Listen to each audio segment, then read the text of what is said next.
All right, everybody. I think we'll go ahead and get started.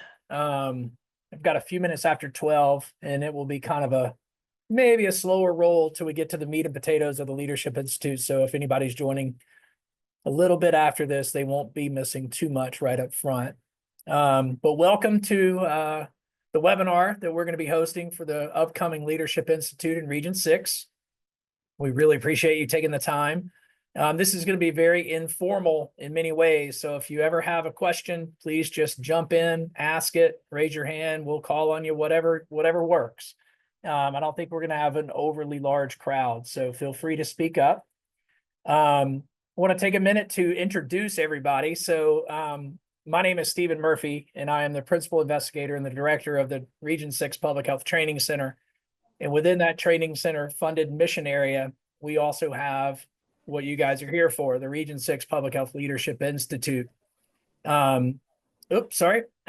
leadership team is really the same team that would be driving our public health training center as well. And so you can see on the list here, we all kind of share responsibilities across various grants and project areas that we have here. So Chuck Shorter, I think, is on the call, and Stacy will be driving a lot of the tech issues along with Davey. I see Kathy on the call as well. Janine is here too. At least I saw her earlier. I think she's still, yep, there she is.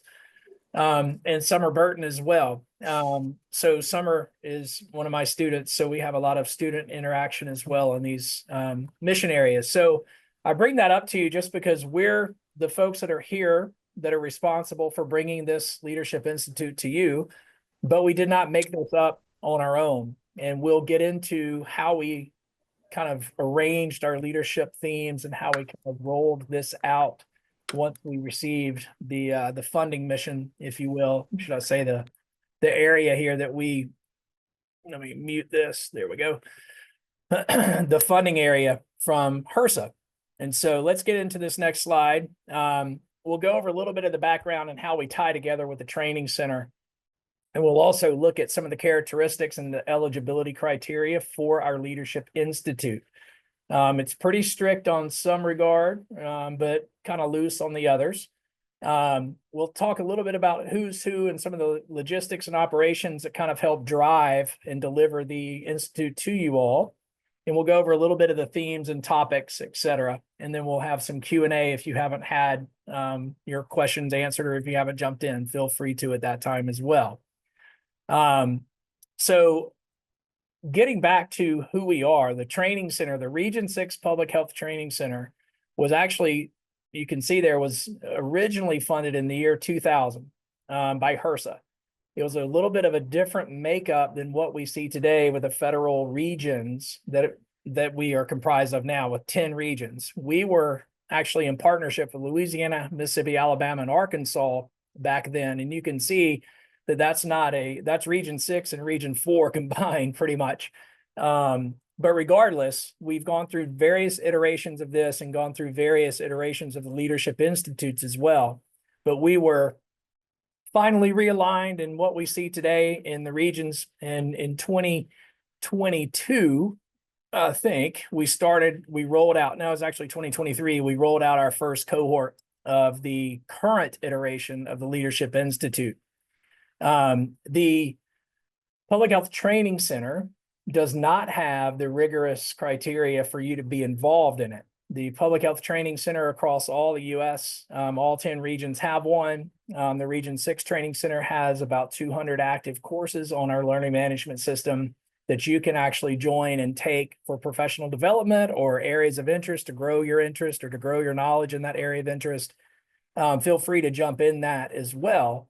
That is a separate entity from the Leadership Institute. Wanted to make that pretty clear before we moved on there. In case some of you are new to the Region 6 Public Health Training Center, and also some of you that might be a little confused if you can do one versus the other. So here is a breakdown of our partners from the Region 6 Public Health Training Center.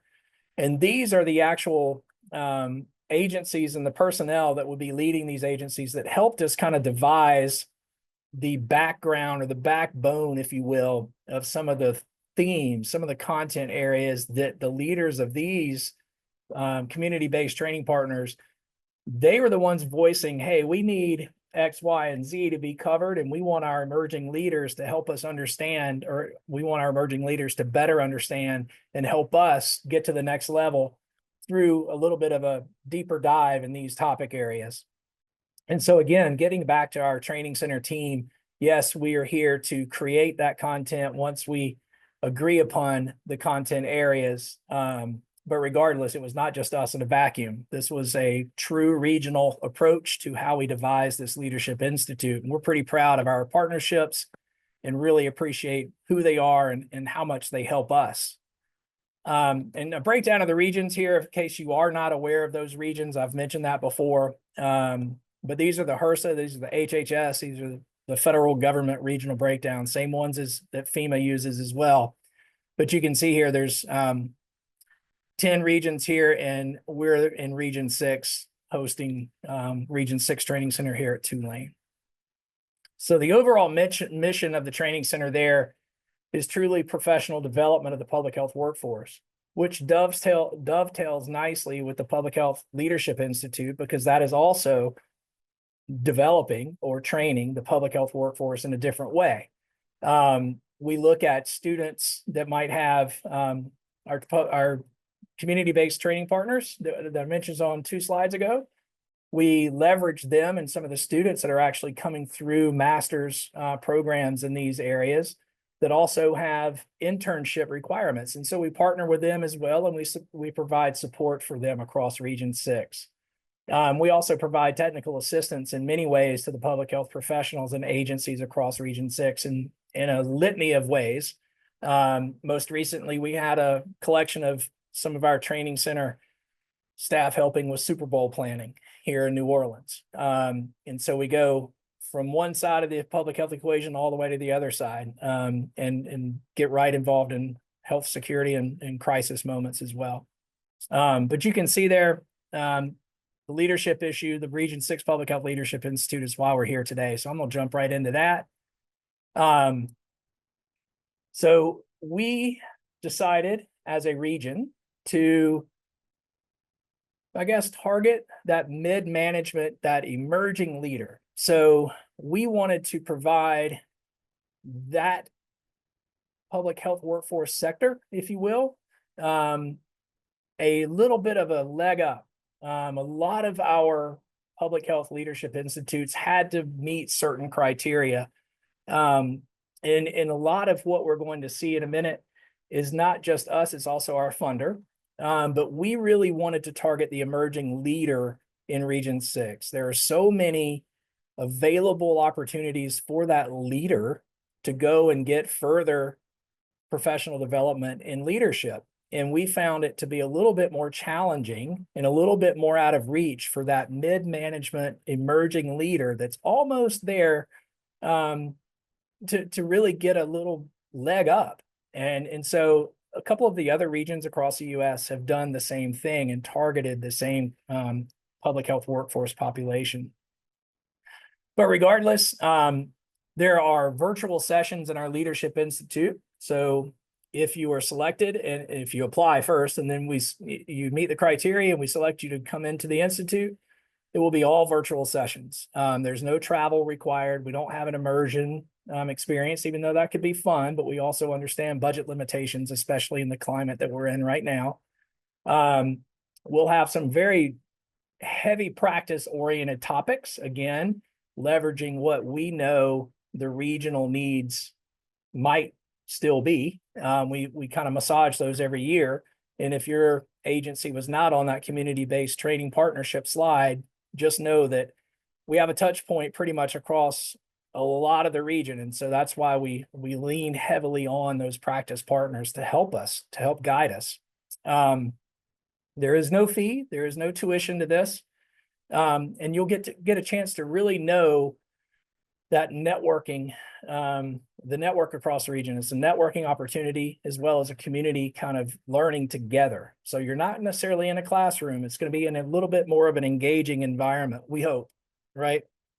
Let's move on. So the applications are now open. I think David can drop the link into the chat, but we'll also provide that at the end of the day. into the session. But again, here are the immediate criteria. We really want you to have 5+ years in public health. It would be really nice to have some supervisory roles under your belt. That's a little bit looser in a way that if you've got a almost at the supervisory level and you have some programmatic leadership that you can demonstrate, that's also something we are very interested in. You must reside or work, at the very minimum, work in Region 6. So if you're here from somewhere and your actual day-to-day job is not in Texas, Arkansas, Louisiana, Oklahoma, or New Mexico, please let us know. We can find you a connection to the region where you live. We cannot train you if you're not in Region 6. Salvation with those.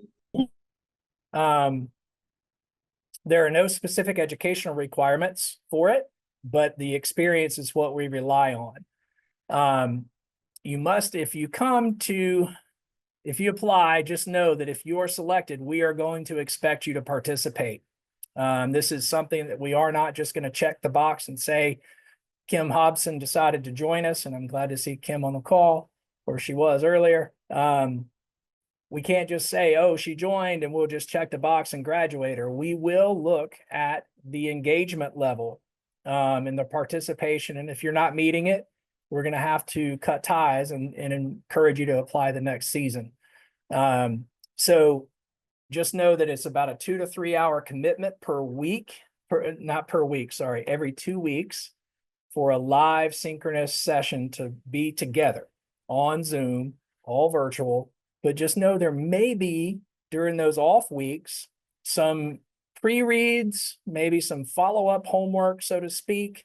We're not going to grade it necessarily, but it might just be to further your understanding of the topics previously covered, or to give you a little bit of a leg up coming into the inbound session to help you read into some of the material. It will not be more than 3 hours of work prior or post any of these sessions. But just do know you may have some of that.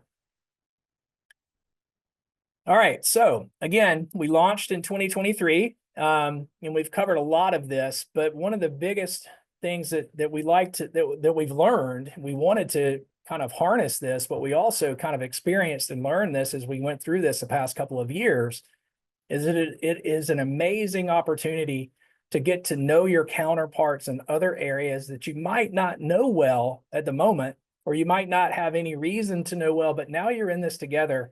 And it's a great way to have peer-to-peer engagement and learning and going forward, right? So we'll have the experts coming into every session, and they'll be covering the topics that we'll see on the next slide here. But it's also an opportunity for you to share some challenges and successes with your peers across Region 6, because we're all quite similar in Region 6 in some ways. But we've seen a lot of interaction between the cohort participants that really enriches the experience of everyone. So we'll have some breakout sessions within these sessions as well, where you might be paired or grouped together with folks that you haven't met yet. Be a great chance to really learn from one another and to see things through a different lens, as the actual session lead has these breakouts for any number of reasons. They might have you break out into groups to come up with a strategy, to come up with a communications plan, to come up with some sort of, I guess, a way for you to approach the media based on some sort of public health threat or public health issue going on in the hypothetical that they bring to you in the scenario-based session. All right, so looking at these sessions, which is probably more of interest to all of you on the phone than anything I've said yet, this is what we're looking at doing, or maybe not looking at doing. This is what we have done and honed over the past couple of years. First and foremost, emotional intelligence. We go straight to the deep end on helping us better understand who we are as an individual. So everybody will take a self-assessment. It's kind of lengthy, but it's not going to take a terrible amount of your time, but you will take that prior to joining our sessions at all. So the first thing you do is take this self-assessment before that first session even starts. Then you will have a one-on-one meeting with one of our consultants for an hour to unpack what that truly means for you to understand how you can then carve yourself a better leadership path going forward. We have had tremendous amounts of excitement and I guess the experiences that we've shared and had together over that first couple of sessions with emotional intelligence has really been extremely helpful. We'll then go over some leadership styles, which one you might resonate with, which ones maybe your current supervisor is. And then that also helps you better understand maybe even how to communicate vertically and horizontally across your organization and in your own state. We'll look at public health state of affairs, what's going on with how we might look at some of the challenges that we currently face in your own community, how you might communicate that, how you might set up a strategy and vision for accomplishing what you're being forced to accomplish with maybe a different approach. We'll talk a little bit about mentoring as well. It's really important in leadership development to have mentors, and we'll talk a little bit about how that mentoring factors into your growth. We'll look at ethics. We look at communications. There might even be 2 to 3 sessions on communications alone, different flavors of communications in public health. We'll look at organizations and systems thinking, leadership and organizational evolution, and then we'll have a couple of sessions on crisis leadership itself. We will talk a little bit about strategy as well, which is one I forgot to add to that. But regardless, you may hear from some of the folks I briefly reviewed in the first part of our slide deck. Some of the team here might be the moderator, so to speak, might be kind of the session lead for a session that might run itself. But we bring in subject matter experts to help dive more deeply into some of these topic areas for you. So you're not hearing just from us. You're not hearing just from me or Kathy or Chuck. You're hearing from a brigadier general that recently retired from the United States Army. She's probably going to come back and lead a few sessions for us. That type of level of leadership across the U.S. is who we're trying to get to come into some of these sessions. All right, so format and scheduling here, as I mentioned, our emotional intelligence consultant there, Timothy Dickens with Dickens and Associates. That is going to be confidential to you and you alone, but he will take the cohort as a collective and talk about some of the scores that were in there so that you can actually see how this can be utilized. It will not call attention to anyone though, so be aware of that. Any of that one-on-one session is also strictly confidential. We will have a little bit of a break to be expected, as you can see in the holiday seasons, mid-December through mid-January. But we tend to run September to early spring, give or take, depending on how the dates look, somewhere around late March, early April, somewhere in there is where we'll probably stop the program. But we have the schedule online. We'll have the full schedule online shortly. All right, so how is this done across the stretch of that swath of months there? You mean you're going to be taking up all my time between those 9 months? Well, maybe not all of it, but we do expect you to be engaged. As I mentioned earlier, this is a self-selected process in a way. You have to want to do this, and you're going to have to do a little bit of the work.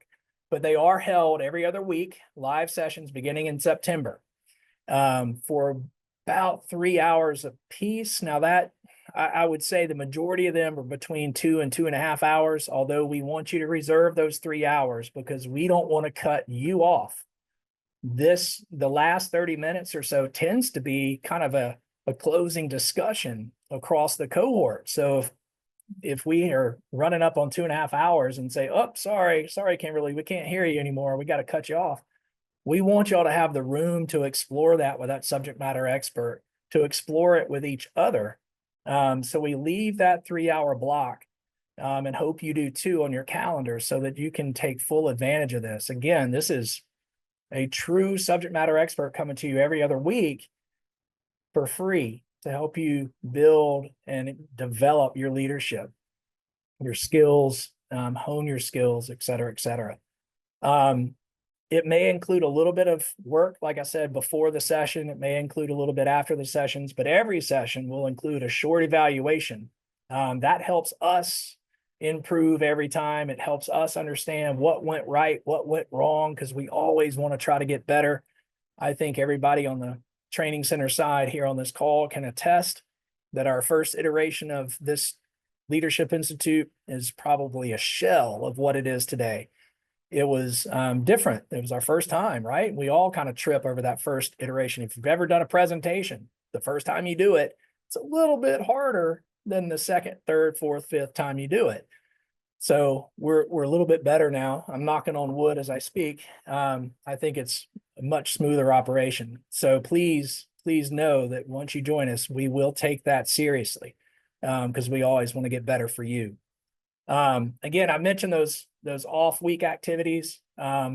Each cohort experiences a little bit of a different workload, a little bit of a different direction with that. So that's why we have options down there of what it might look like, because sometimes you might have a podcast, sometimes you might have a follow-up worksheet to provide so that you can then talk about it the next session, and what this topic area means to you, or how it might help you grow, or some of the challenges you've had related to this topic.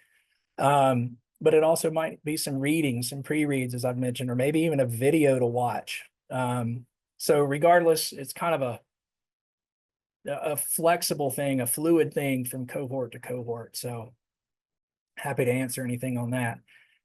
So how we actually coordinate all of this, it's through our 2Lanes PACE learning management system. It's going to serve as our hub. And I don't know how recently any of you have been to a university setting or not, but it's a learning management system, kind of like Canvas or Blackboard that's out there. You will have specific, your email address will invite you specific to the email address you provide us, and it will be a learning management environment just for you. No one else will have access to it except those of us that are in the program. And you can share ideas. It will be an open discussion board. It will be a forum for that, but it will also have embedded in it Zoom links for every session, topic areas for every session, the dates of the sessions, the speaker, maybe even the bio for every speaker if we can get it ahead of time. And we do that just because, I don't know about y'all, but I get about 1,000 emails a day and I can't keep up with it. And so if we keep peppering you with emails about, hey, this is the Zoom link this week, this is the Zoom link this week, although we will do that, you can always be rest assured that it's in this learning management system too. So just get used to it. That's why we use it. It's kind of our go-to hub for any and all information that's exchanged within the admitted cohort. Technical requirements to be part of this. Yes, we have to have technical requirements because we have to do this virtually. You must have a computer with a web camera, and I think all of you have that. You're on the call now. But the web camera, for the most part, should be turned on so that we can engage with you. But I know a lot of you have work requirements that sometimes you join in the middle of a work environment that doesn't allow you to have your camera on the whole time. But it is helpful and good practice to keep that on. Microphone and a stable internet connection, if at all possible. Quiet spaces are also encouraged, strongly encouraged, so you can join and freely participate. But we know life gets in the way, and you're professionals, and we know that this is not necessarily your job. So it's to improve your job. So we know life can unfortunately get in the way, right? But regardless, if you do apply and get accepted, you will agree to these things, right? You will participate in these discussions. Like I said before, we really need to make sure we have an active cohort. And I don't mean that from a punitive perspective. We need it just because it's fun. It's a learning environment. And I can attest by joining every time that I join, I thoroughly enjoy it. I learn something every single time from one of you. And it's just a really good environment to share ideas and grow together.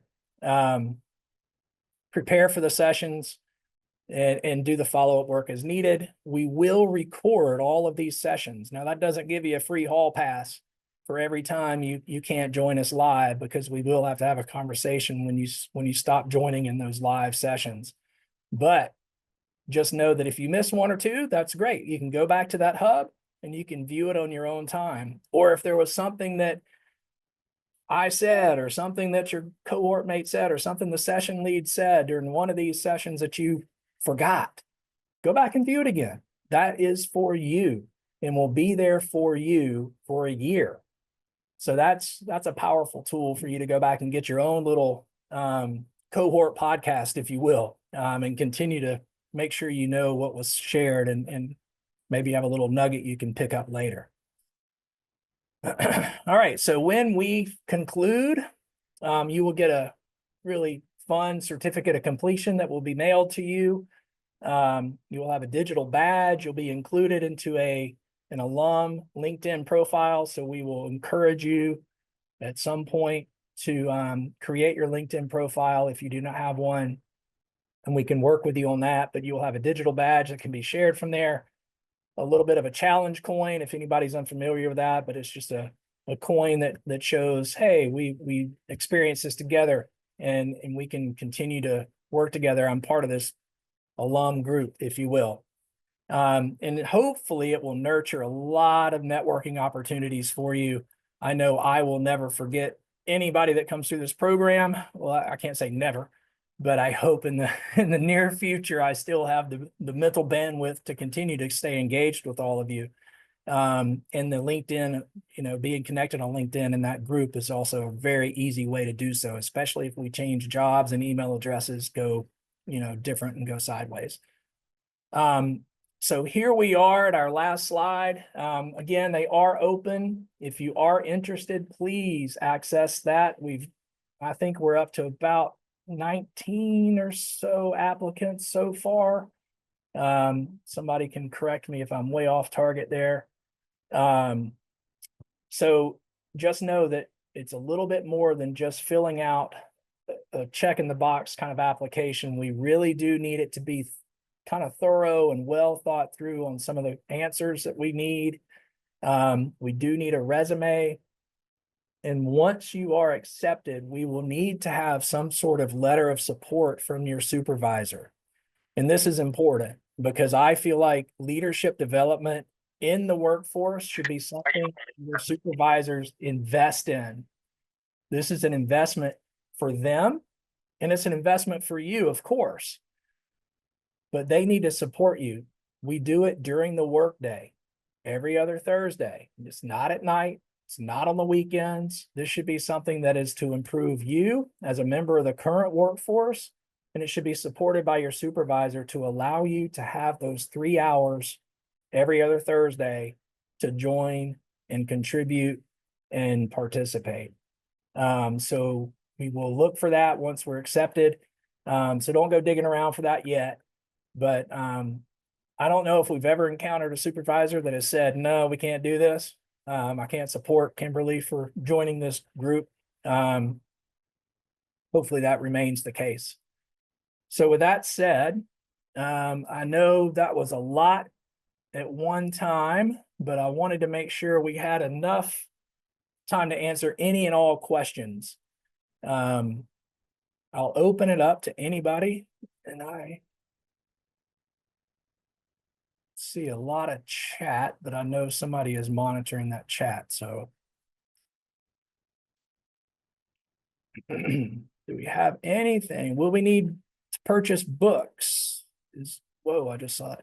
No, thanks, Kathy. Yeah, all the necessary material will be provided for you. There's no additional resource. Now they might, depending on the subject matter expert and the topic, they might encourage you to, if you want further information, maybe they will give you a book that you could go and buy, but that is not going to be required for any of this. All right, so David answered that. What is the turnaround time between being accepted in the cohort and having supervisor letter? I would imagine we give you a pretty good time. It's well over 30 days. We'll probably confirm the cohort in a couple of weeks, maybe month, and then you don't start again until August, really September. So it'll be a while. You'll have plenty of time. It's not like it's by the end of the week kind of thing.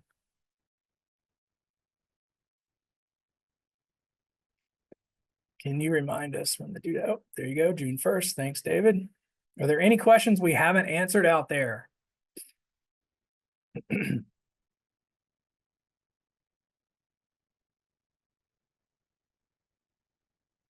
Yes, we do allow multiple applicants from the same agency. We've actually accepted some together before.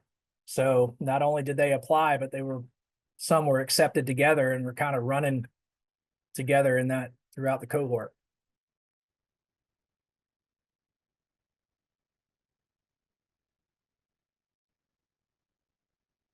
Is there a virtual participation? Yeah, so this is all virtual and it's free of charge. But you have to be in Region 6 and meet the eligibility criteria. Does that answer your question, Charles?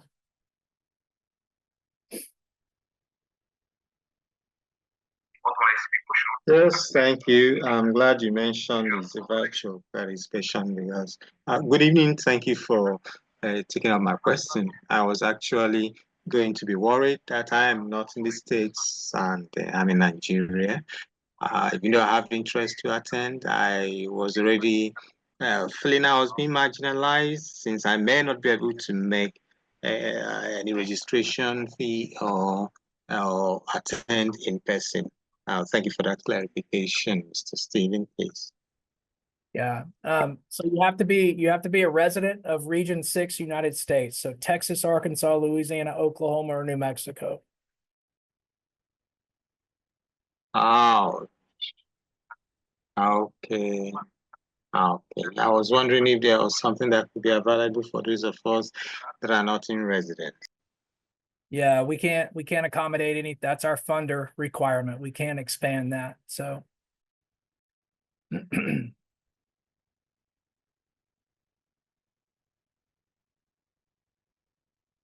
oh, sorry. Any other I have questions? a question, if that's all right. I was gonna type it and I realized maybe it's not the easiest.